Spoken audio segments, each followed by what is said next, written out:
Hi skiers, I'm Jeff from skiessentials.com. Welcome to our 2021 ski test videos. Today we're going to talk about these Nordica Soul Rider 97s.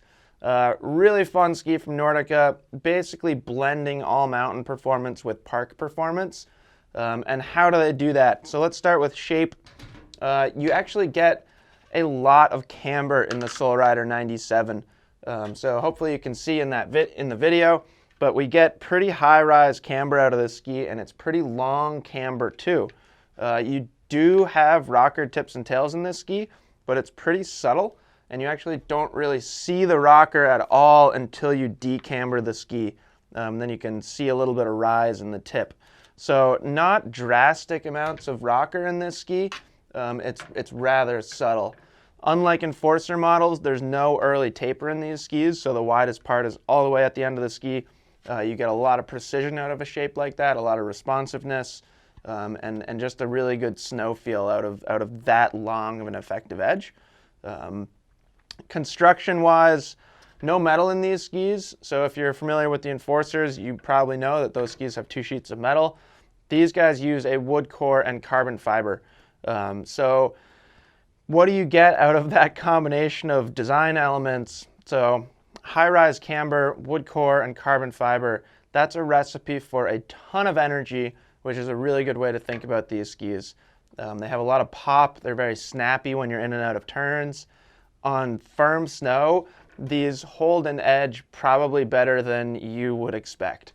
I can pretty much guarantee that, and I think that's a common feedback that we get from our testers, is that the Soul Rider models, because of that camber height, because of the long camber, and because of the way that they build them, they actually have pretty darn good edge grip and also just really, really good rebound out of a turn.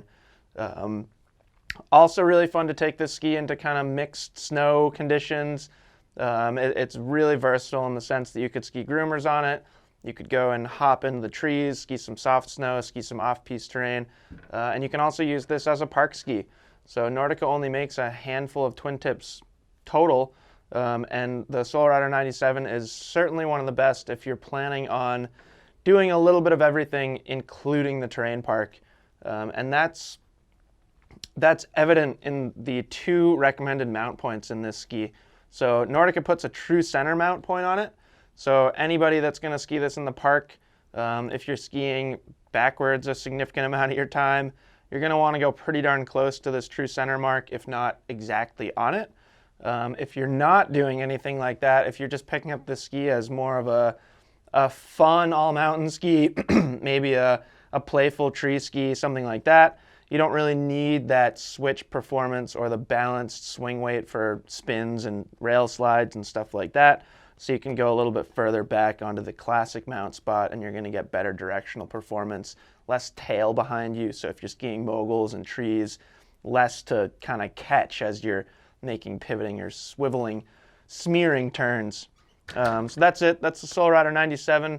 Head on over to skiessentials.com if you want to ask us anything about it. You can read feedback from different testers who skied it this past year. We're always super psyched to talk more about skis, so don't hold back if you want to ask us anything about it. You can also shop for these on Ski Essentials.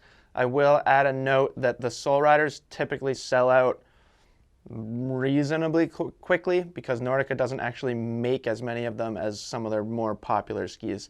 So if you want a pair of these, pick them up while you can. And yeah, just kudos to Nordica on probably one of my personal favorite graphics of all time. I just love the clean black look with the orange highlights. So let us know if you have any questions, and we will see you guys on the slopes.